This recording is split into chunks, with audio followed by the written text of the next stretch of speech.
Good morning, everyone, and welcome to Ferguson's third quarter earnings conference call and webcast.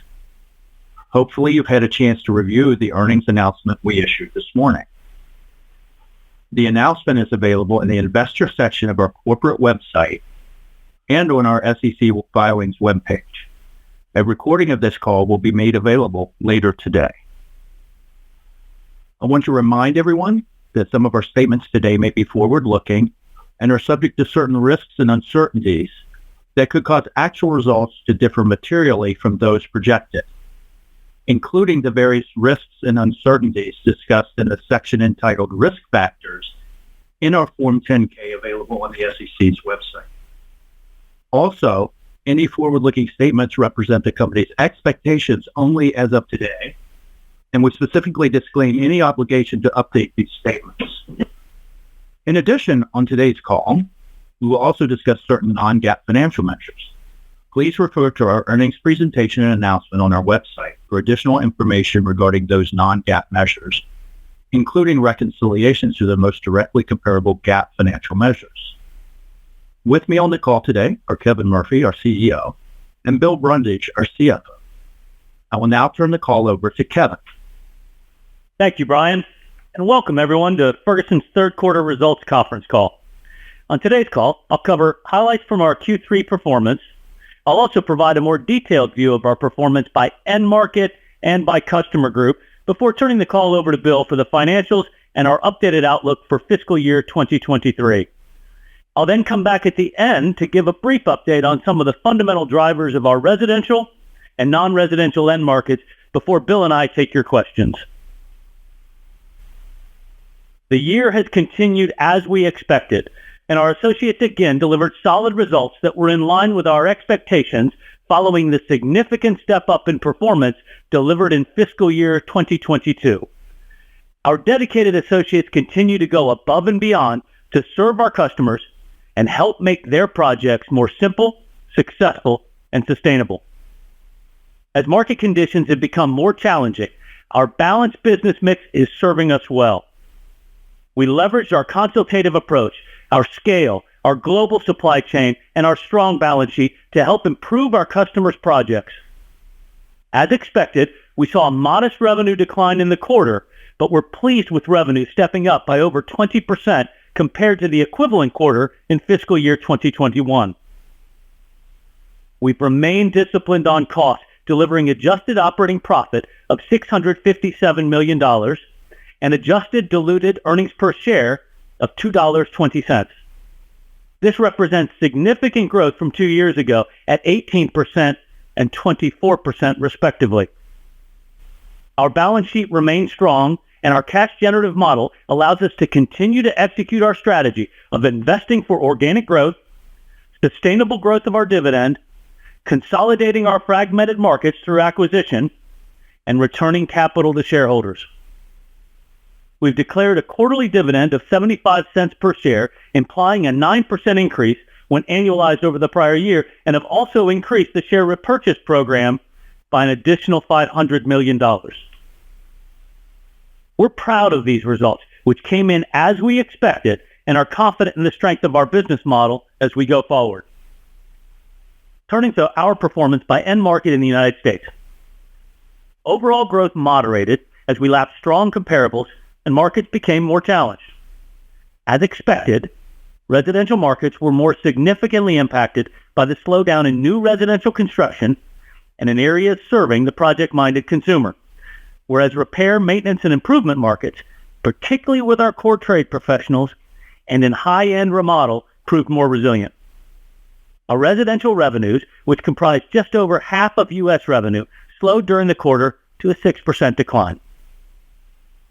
Overall non-residential end markets, representing nearly half of U.S. revenue, saw the pace of growth ease in the third quarter in line with our guidance.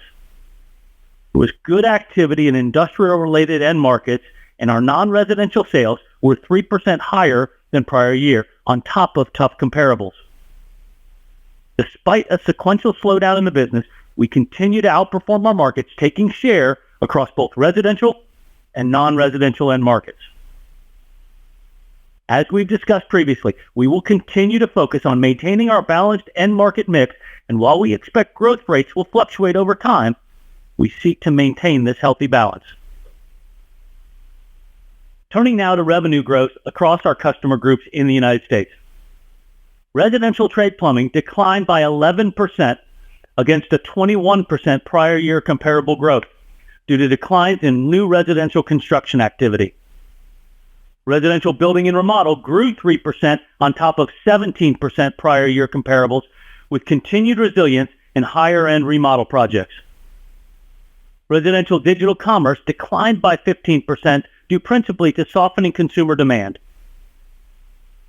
HVAC, where the majority of our business serves the residential end market, declined by 2% with a 2-year stack of 26% growth.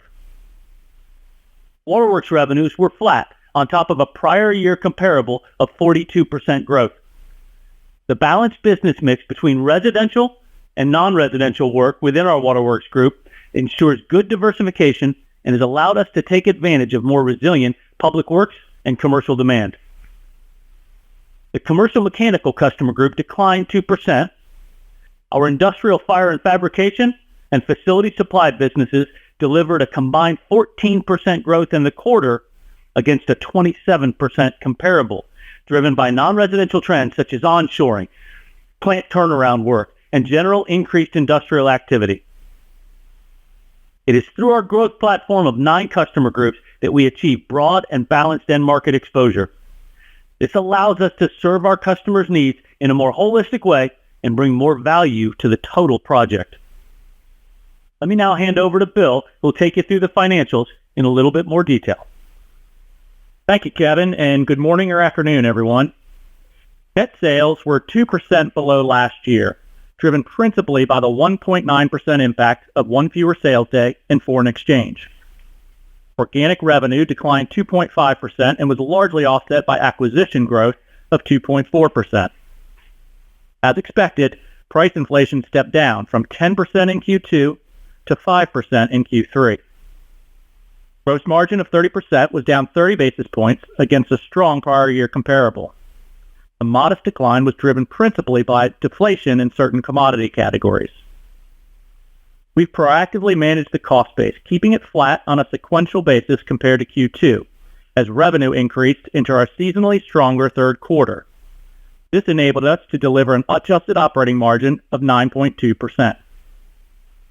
Adjusted operating profit of $657 million was down $90 million, or 12% compared to prior year's record third quarter, but remains well ahead of fiscal 2021 levels. Adjusted diluted EPS compressed by 12%, in line with the reduction in adjusted operating profit, but remains 24% above fiscal 2021. During the quarter, we took additional steps to review and control our cost base. We recorded a charge of $20 million related to the closure of 44 smaller, underperforming branches within our network of approximately 1,700 branches. We evaluated this decision based on market conditions to ensure we have the right branch portfolio and cost base going forward. Also, we continue to make good progress overall with our IT modernization journey, investing in both front-end customer-facing capabilities and back-end systems and tools to drive productivity. We've delivered key benefits in areas such as omnichannel capabilities in Build with Ferguson and buy online, pick up in store capabilities, upgraded modern fleet and delivery systems, improved call center and customer contact technology, warehouse automation and robotics, and back office finance and HR systems. A component of our investment targeted the modernization of certain branch transactional processes to enhance customer experience and associate productivity. After piloting the solution at a handful of locations, we determined the results did not meet our customer service, speed, and efficiency requirements, and we chose not to proceed with the upgrade. Accordingly, we recorded a non-cash software impairment charge of $107 million in the quarter. We remain focused on building on what has been good overall momentum on our IT modernization journey, and we will continue to invest in areas that enhance systems and processes to deliver an unmatched customer experience while improving associate productivity. And finally, our balance sheet remains strong at 1.1 times net debt to adjusted EBITDA, and we intend to maintain our leverage towards the low end of our stated 1 to 2 times guidance range. Moving to our segment results, the U.S. business delivered another solid performance against strong comparables. Net sales declined by 1.6%, driven by one fewer sales day. Organic revenue declined 2.5%, offset by a 2.5% contribution from acquisitions. We delivered adjusted operating profit of $664 million, down 9.8% over the prior year, delivering a 9.7% adjusted operating margin. Turning to our Canadian segment, markets softened further with some sustained pressure from the adverse impact of foreign exchange rates, resulting in a challenging quarter. Organic revenue declined 1.5% against a strong 11.3% comparable growth. 6.2% decline from the impact of foreign exchange rates and a 1.8% decline from one fewer sales day. Total revenue declined by 9.5%. Consistent with the U.S., non-residential end markets performed better than residential this quarter. Adjusted operating profit of $7 million was down $13 million below last year. While there is more work to be done in Canada, we will continue to invest in capabilities to improve the return profile of the business over the longer term. Turning to the year-to-date results. Net sales were 6.3% above last year, with organic growth of 4.2%. Acquisitions contributed 2.6% to revenue, partially offset by 0.5% adverse impact from foreign exchange rates and sales days.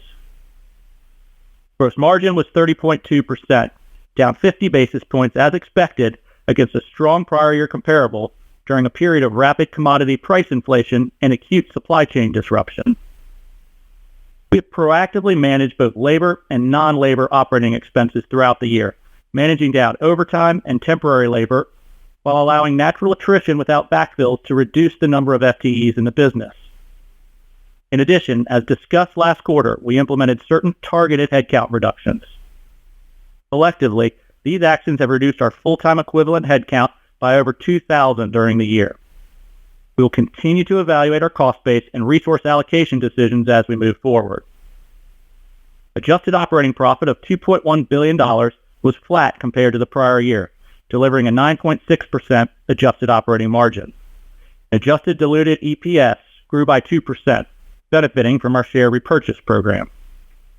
The business delivered strong cash flow during the first 9 months of the year, generating $1.8 billion in operating cash flow, which was $1.1 billion more than the prior year. Year-to-date, adjusted EBITDA was $2.2 billion, with working capital benefiting cash flow as we continue to reduce inventory as supply chain constraints ease. Inventory, excluding acquisitions, was down $315 million in the first 9 months of the fiscal year. We continue to invest in organic growth through CapEx, principally invested in our market distribution centers, branch network, and technology programs. The increase over the prior year is principally attributable to timing of investments related to our multi-year market distribution center rollout strategy. As a result, free cash flow was $1.4 billion, a significant increase of nearly $1 billion over the prior year.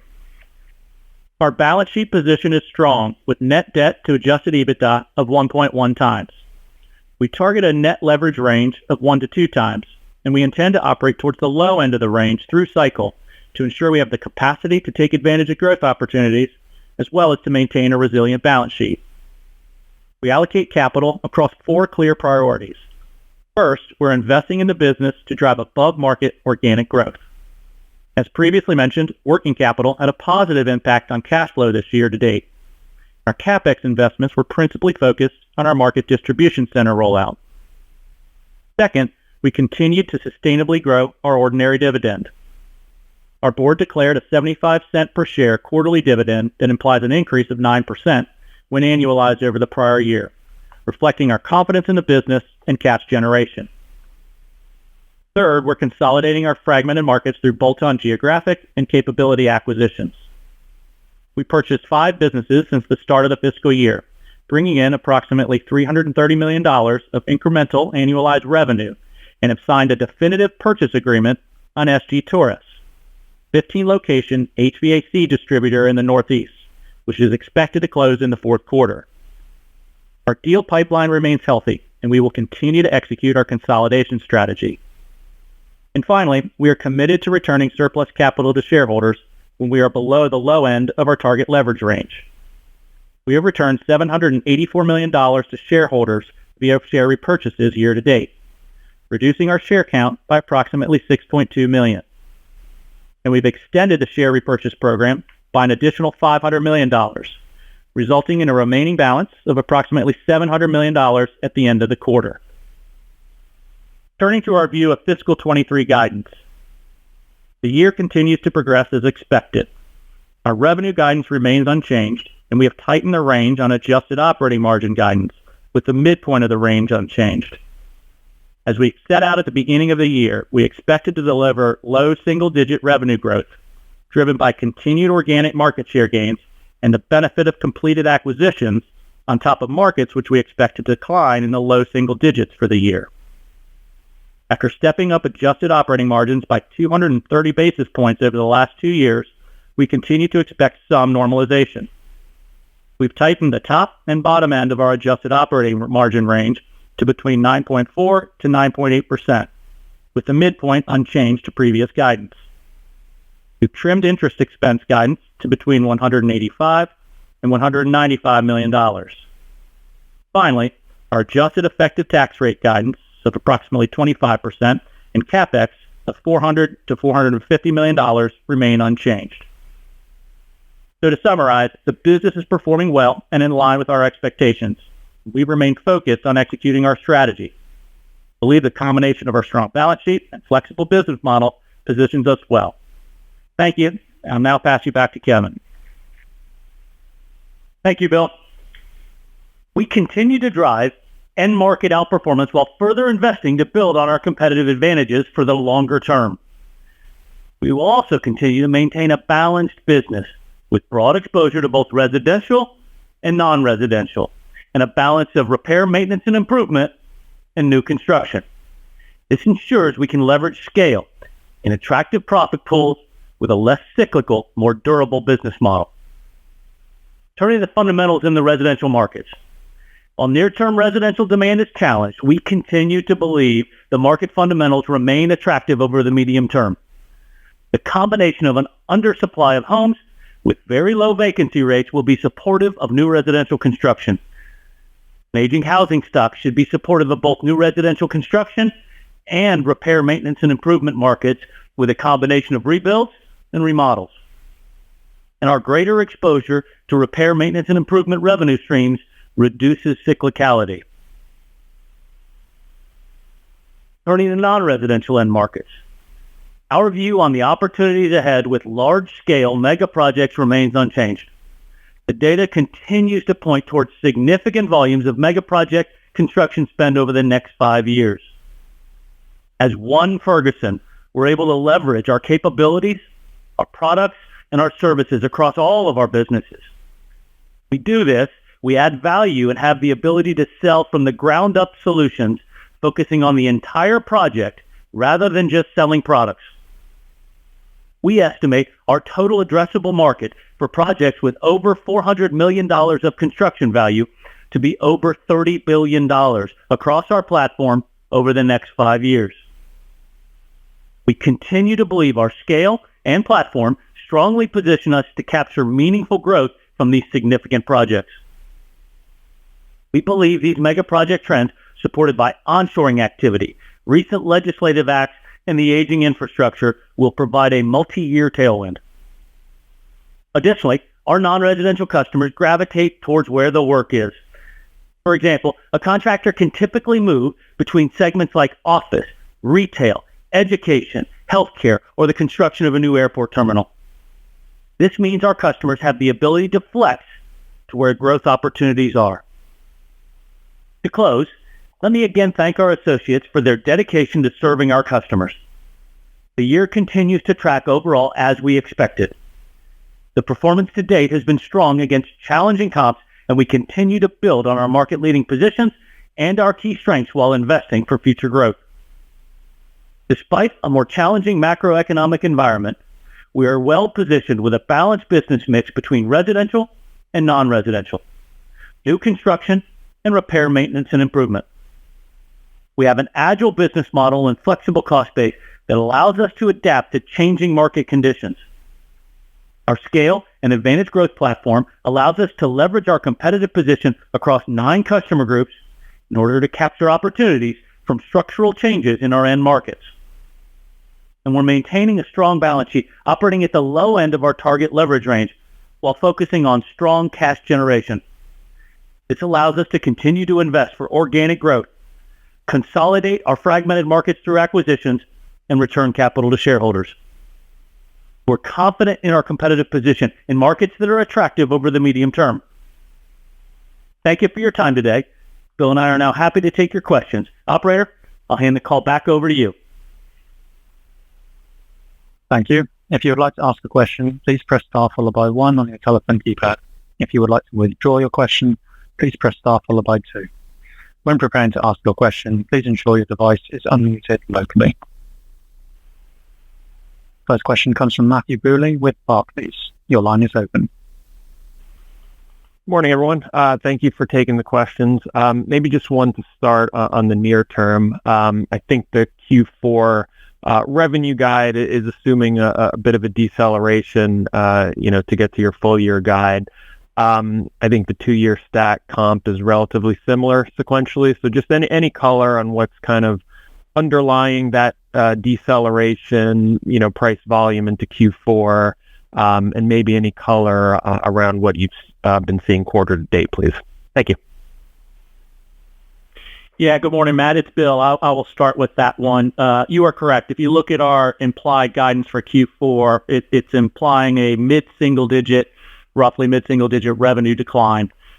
We would expect that to be comprised of mid to high single digit organic decline, with price inflation continuing to compress. So volume will be likely fairly similar to where it was in Q3, but price inflation continuing to step down as we move through the quarter, and really just continuing that sequential trend we've seen all year with price inflation compressing.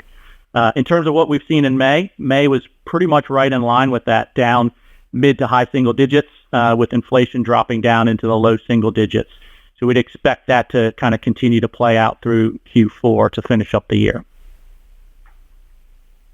Perfect. Okay. Thank you for that, Bill. Second one, higher level on the mega projects. Really helpful color there. You gave your estimate for the $30 billion addressable market. I'm curious. Number one, how did you arrive at that estimate? And then number two, how do we think about Ferguson's market share of that? Should we be thinking sort of looking at your current market share of your non-residential customer groups and applying that, or how do we think about your ability to capture that $30 billion market? Thanks, guys. Thank you, Matt. And as we went through last quarter, we really worked to try and tighten up what our addressable market could be in areas like industrial, commercial, mechanical, fire and fabrication, waterworks, and so forth. And so we started to tighten that up and, in fact, expanded the number of projects that we would include in that area because of some of the industrial activity that was happening, particularly with the onshoring and the movement from a sustainability perspective in terms of that technology and that manufacturing start to look like. So we think we've got a pretty decent idea as to what that can represent in our product categories and with our customer base.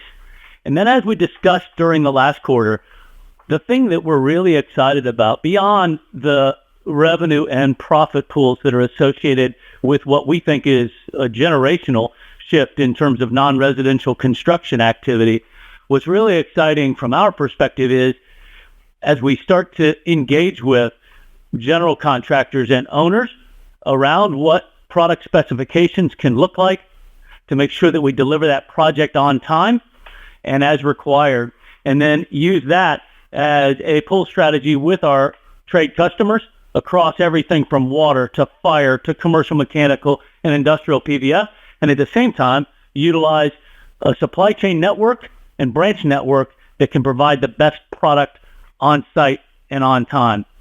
And so we think that the complexity of these large projects really serve us well in terms of what the capabilities are of the overall Ferguson platform. So we think we can overachieve from a share perspective our traditional market shares in these types of projects. Got it. All right. Well, thanks, Kevin. Thanks, Bill. Good luck, guys. Thanks, Matt. We now turn to Phil Ng with Jefferies. Your line is open. Hey guys, solid quarter in a choppy environment. So Kevin, I mean, you're certainly excited about the opportunity on some of these mega projects. I'm just curious, is that enough to offset potentially softer trends in light commercial? Certainly that lags resi typically, and we've seen tighter lending conditions. So just want to help us think through how these two end markets on the commercial side progresses as we kind of look out to 2024. Yeah, thanks, Phil. From our perspective, really it's a timing issue more than anything else. As we look at the non-residential space, there is going to be pressure on knock-on commercial activity, as we've discussed before, certainly in areas like office and even natural build-out from a retail perspective. There's also the chance for additional product deflation in terms of commodity product categories like cast iron or steel. But it really is a timing issue because the gestation period, just the way that these projects progress because of their size and complexity, that we may see a lull. In fact, we saw a bit of a lull in our commercial mechanical business during the quarter, and that is not indicative of what the non-residential bidding activity and order activity is, just a mere lull in terms of what that timing looks like. So we do believe that'll provide a natural tailwind. We do believe it'll be over the next 5+ years. The timing may be suspect. Gotcha. Okay.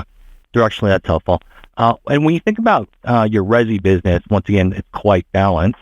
The home builders have actually talked up order patterns picking up this year. Are you starting to see that come through? And on the flip side, R&R, I think with existing home sales down a bit, certainly more questions among investors. Your business has actually hung in there pretty well. It's been pretty resilient. Can you kind of walk us through how you're thinking about the cross-currents you're seeing in resi? Yeah, the residential new construction pressure that we saw was principally in our residential trade plumbing business, and in particular with that residential new construction plumbing contractor. And as we started to get through the quarter and into our fiscal fourth quarter, bidding activity has actually been somewhat of a bright spot. And if you think about it, 1.4 million starts historically is a reasonably good place for us to kind of find a steady state and begin to grow from. So that was where the bulk of the pressure was. We're actually, as I said, seeing a bit of supportive activity in our waterworks business for subdivision bidding activity. That said, the RMI side, which is the bulk of what that residential exposure is, did perform well and in fact performed better on the higher end remodel side, which is where our showroom business sits, with 3% growth on top of a 17% prior year comp.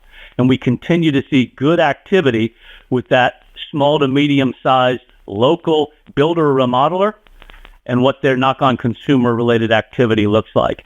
So that balance of just under 20% of our business being new res and that 36% being residential RMI is supportive of what we think the market looks like.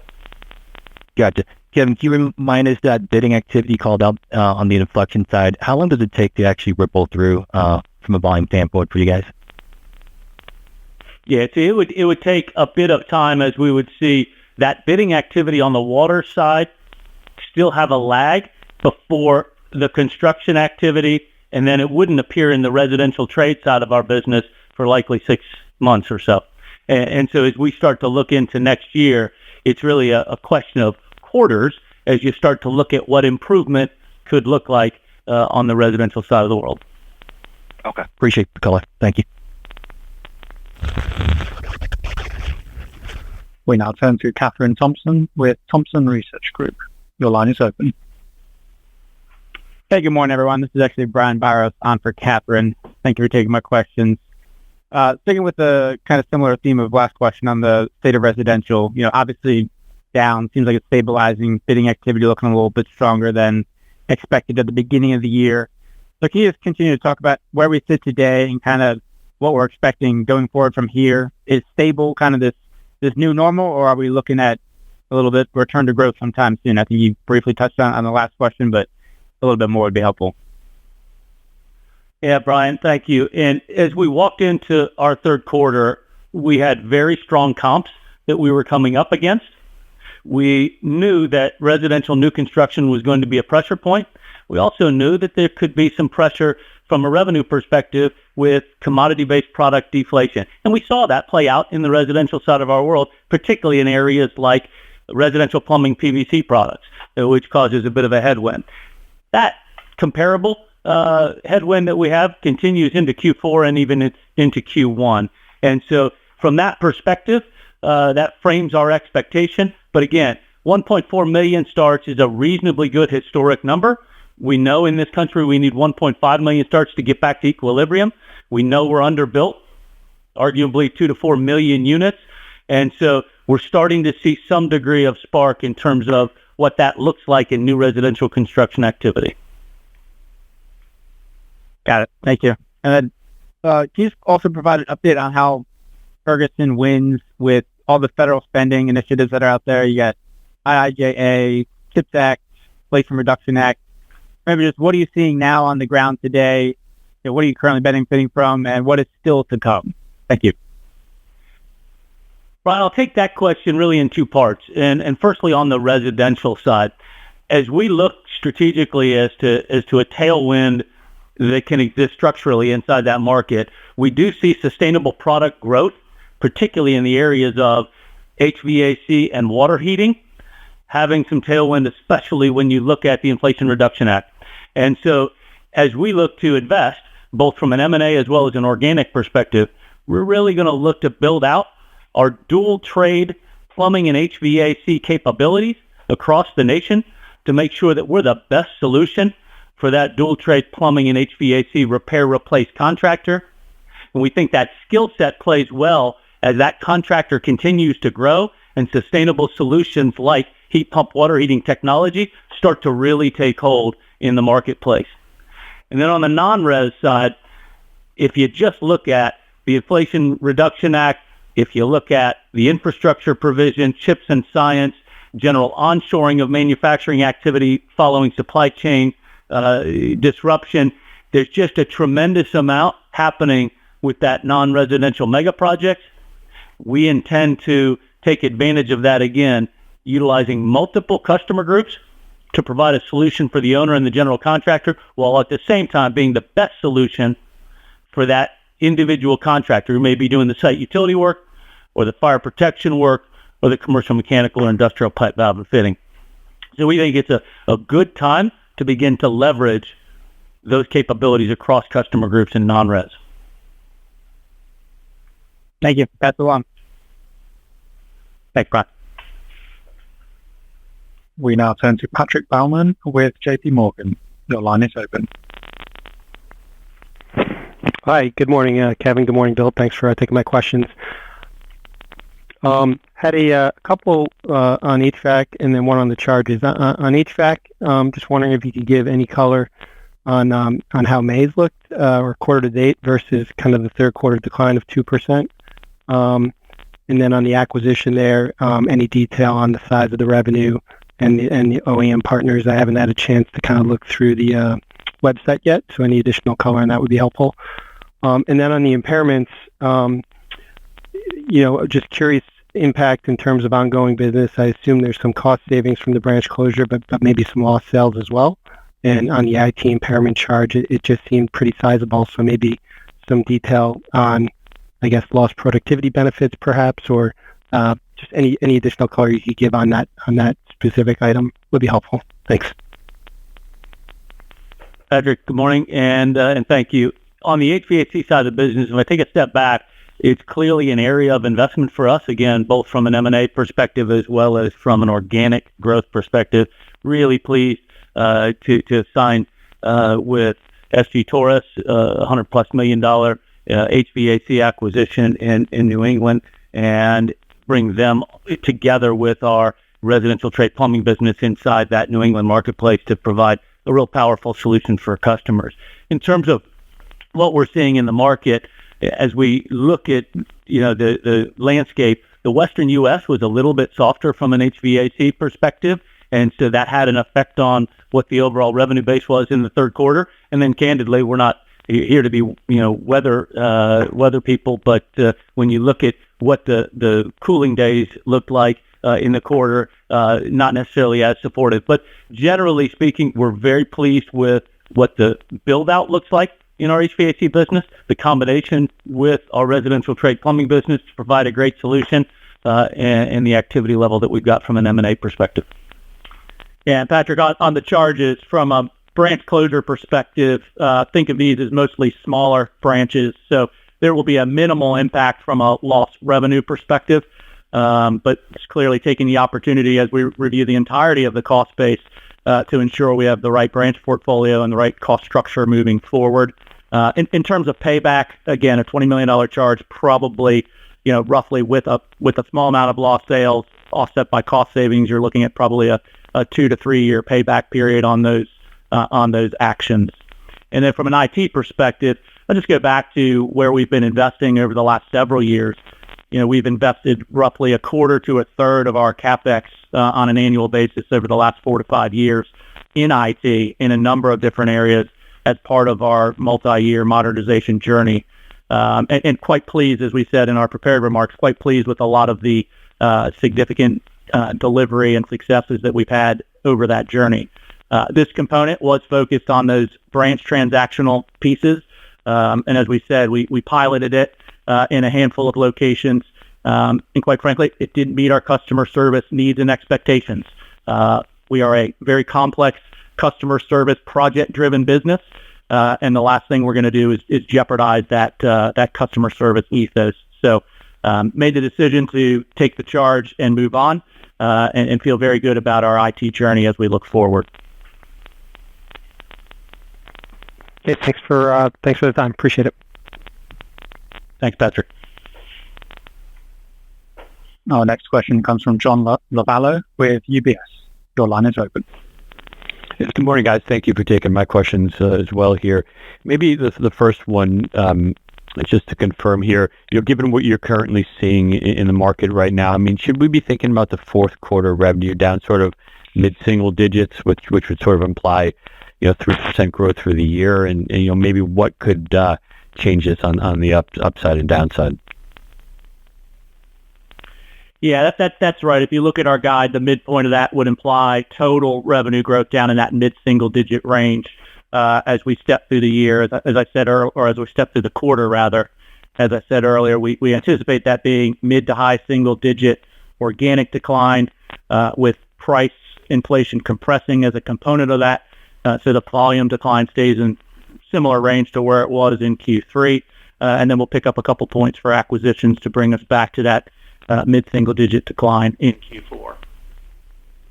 Okay, that's helpful. And then maybe just on the fourth quarter implied margin, it seems that at the high end and the low end, it would imply a pretty notable change in your current margin trend. What do you sort of think of the drivers of that high end and low end? Yeah, I mean, I think if you focus first on the midpoint of the range, the midpoint being 9.6% for the full year, and us having delivered 9.6% through 3 quarters. So the midpoint is really right in line with where we've delivered for the year to date. In terms of what could flex that up or down, certainly the impact of commodity prices, which we've talked about. Commodities have continued to compress in total, although not all moving in the same direction at the same time. But we've seen that commodity deflation or inflation move to about flat in Q3. If there's continued pressure there, that could put a little bit more downward pressure towards the lower end of that range. On the flip side of that, if we continue to have commodity stabilization, that could float us up to the midpoint or more towards the high point of the range. And then certainly the trading environment, while we don't expect to see a dramatic change in volumes over the next, call it 2.5 months as we round out the quarter, any changes there could have an impact on the delivery. Got it. Thank you, guys. Thanks, Sean. We now turn to Mike Dahl with RBC Capital Markets. Your line is open. It's actually Chris Collada on for Mike. Thanks for taking our questions. Just going back to the cost-cutting actions you've implemented so far this year, it looks like the headcount reductions have been paused since February, and now this announcement of the 44 underperforming branches. Just where are we today in terms of your cost-cutting journey, and when should we expect that to be largely completed? Yeah, we feel very good about the actions that we've taken to date. If you think about it just from a headcount perspective, which we commented on, the total organic headcount is actually down by about 2,500 FTEs year to date, and that's a combination of overtime and temp labor in addition to natural attrition, and then some of the targeted actions which we took in Q2 and in Q3. So we think we're in a good place from a headcount perspective. Certainly as we play through our stronger seasonal months in the summer season. So we don't have any additional plans right now from a headcount action perspective. Certainly we'll keep that under close watch as we always do as we evaluate the market environment going forward. And then as we talked about earlier, the branch closures, taking that opportunity to ensure that we have the right cost structure from an infrastructure standpoint as we move forward. So at this point, we feel good about the actions that we've taken. We'll continue to keep them under advisement, but have no additional plans for significant reductions as we move through the fourth quarter and into next fiscal year. Got it. Appreciate that. And then just a follow-up on the pricing outlook. I think you guys said May moderated to up low single digits. Could you just flesh out what drove that? Was there any changes to pricing power in the marketplace, or is that largely just a comp dynamic? And then when you think about pricing into next year, with deflation expected to still be a drag, how are you thinking in terms of being able to offset that with pricing to keep price flat to up, essentially? Yeah, if we think about how pricing has moved through the quarters, it's really been right in line with our expectations that we set out at the beginning of the year. Some of that being just a natural rollover of significant price inflation from prior years, but going from 15% in Q1 to 10% in Q2 to 5% in Q3. And as you look at Q3, that was comprised of finished goods up in the mid to high single digit range, with commodities, as we said, more flat. Moving forward, we'd expect that finished good inflation to return to more normalized levels for our industry, which would be in the, call it, low single digit range. And then the variable being what happens with commodities as we move forward. We could see, as a basket, a touch of deflation as we move through Q4 and into Q1. But obviously that's a very difficult thing for us to predict. Yeah, today the commodity pressure that's manifested itself has been in the area of principally residential trade plumbing PVC and steel from a commercial perspective. We think that the markets will remain relatively supportive as you look at the waterworks PVC market, and then as steel becomes a bit more supported by non-residential mega projects as we move forward. So it's been, as expected, a mixed bag in terms of what's happened with deflation pressures inside the commodity-based products. Understood. Appreciate all the color. The next question comes from McLaren Hayes with Zelman & Associates. Your line is open. Thanks. Hey, good morning, guys. On the pricing thing, I guess to build on that, besides the roll-off of prior year increases, are you seeing any mix impacts or any trade down? We aren't seeing any trade down. From a mix impact perspective inside of our business, given the balance of our business, res, non-res, new construction, RMI, you will see a natural movement from a gross margin perspective, as non-residential customer groups would have a slightly lower gross margin, but also a slightly lower cost to serve. And so as non-res has a bit of a tailwind in growth, you may see a little bit of downward tick from a gross margin, but operating margin should be unchanged. Got it. Thanks. And was also hoping that you could give us an update on own brands, how the strategy is trending year to date, if there's any growth there now that commodity, inflation isn't as much of a headwind to your own brand's percentage of your overall revenue. Yeah, we've been very pleased with the growth of own brand. It is just under 10% of our overall revenue. And you're right, as commodities start to tick down, they're 14% of what we do today. They've historically been roughly 10% of what we do. It's a part of our product strategy together with our branded vendors, with our exclusive products from our branded vendors. But we've been very pleased in areas like Durastar on the HVAC side and the expansion of that product in both unitary as well as ductless product. We've been very pleased with the rollout of residential trade plumbing products, particularly in the commodity sector. So it's got good growth and good adoption in the marketplace, and we think that will play out as we go through the next several quarters. Thank you. We now turn to Keith Hughes with Truist. Your line is open. Thank you. Question on the digital commerce. If you talk about trends there, I mean, I feel like that's one of the closest products you have to consumer. How did that trend in the quarter? How did it trend into May? Keith, you're exactly right. That residential digital commerce business saw pressure. It's a balance between the project-minded consumer and the light decorative pro, with the pro holding up much better than the project-minded consumer, which was the principal driver of the decline.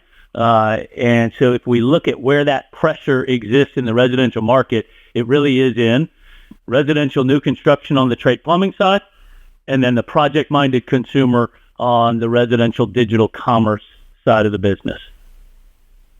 And did that change as the quarter went on that particular DIY? Did that change as the quarter went along, or was it down this 15% most of the quarter in the May? It wasn't a step down. It was fairly consistent. Fairly consistent. Okay. And final question on, you talked about deflation in the quarter and moving forward. Could you kind of quantify how much commodity deflation you saw in the period? Well, in total, again, Keith, it was about flat as a basket with, again, to Kevin's point, we saw carbon steel and plastic pipe and fittings on the plumbing side of the business moving into slight deflationary territory, offset by copper, steel, and waterworks plastic pipe still being up from a year-on-year perspective. So as a basket, it was about flat. Yeah, slight pressure on cast iron on the plumbing side and slight inflation on the ductile iron side from a waterworks perspective. And I assume, particularly on PVC, that's going to turn just, budget's daily, that's going to turn negative as we head into the new fiscal year. Is that correct? Yeah, there's a good chance of that, just given the rollover and where pricing sits today. Okay. Thank you. Thank you. Our final question comes from Quinn Fredrickson with FERG. Your line is open. Hey, good morning, guys. Wanted to build on the earlier question on the digital business, and just thinking more broadly, Kevin, you made comments about the higher end remodel holding up better. Is that the right way to think about the relative exposure to higher end versus consumers, the showroom and digital business? Just trying to think of kind of relative exposure there and how to quantify that for you guys. That's right, Glenn. In the residential building and remodel customer group, which has that showroom business being a principal driver inside of that group, does tend to skew towards the higher end, both in new construction as well as in fairly sizable remodel activity. The traffic in our showroom continues to be very supportive. Project growth continues to be supportive, as well as price. When you look at the digital commerce side, again, that is a balance between the light decorative pro and a project-minded consumer. That consumer piece has been a bit more challenging. Now, the part that energizes us around residential digital commerce is not only that good balance that exists in that mix, but also utilizing those capabilities and the Build with Ferguson team to help to bring that digital experience together with our showroom to make a better omni-channel experience for our connected customer in that showroom. And so that's been very supportive as we've gone through the past year. Okay, thank you. And then secondly, just a question on HVAC. Wondering if you can discuss, the state of your inventory in that business, especially, this being the first full quarter following the SEER change. Just any inventory mismatch or stranded inventory, or did that go fairly smoothly? And then you talked about it a little bit before, but if we could get an update specifically on the Durastar rollout, that would be helpful. Thanks. Yeah, I'll take the last part first and then work backwards. The Durastar rollout continues to be a very positive thing for us, both unitary as well as in ductless. We continue to be mindful about how we roll that product out from a supply perspective, but also to make sure that we've got the right plan in place geographically as we take that. Again, as we discussed, that offers good choice for our customers, and we have a multi-brand product offering made for us, again, from one of our OEMs. As we think about the overall market and the DOE changes, we have little to no inventory that is trapped as that DOE change has gone on. So quite frankly, our teams did a great job of positioning inventory into the right place. We do have good inventories to take care of our customers as we move into the summer cooling season. And then from a supply chain perspective, pretty much normalized across the board. Some areas of individual product categories that still have some supply chain pressures, but generally speaking, we think supply is good and ready for a good cooling season as we get into the summer months. Great. Thank you very much. Thank you, Clint. This concludes our Q&A.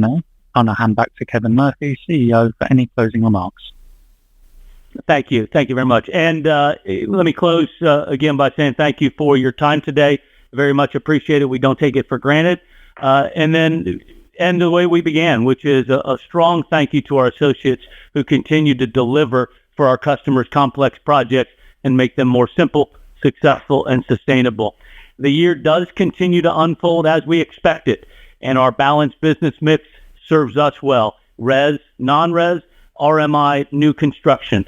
Our markets remain attractive over the medium term. An underbuilt housing supply is supportive of new residential construction over the medium term and good remodel activity, which favors the balanced nature of our business. And then from a non-res perspective, taking advantage of the opportunities of really an unprecedented growth in mega projects over $400 million across that non-res space. So we continue to work to provide those sustainable solutions to our customers, especially in the area of dual trade, residential plumbing, and HVAC contractors. So again, thank you for your time. Have a great remainder of your day.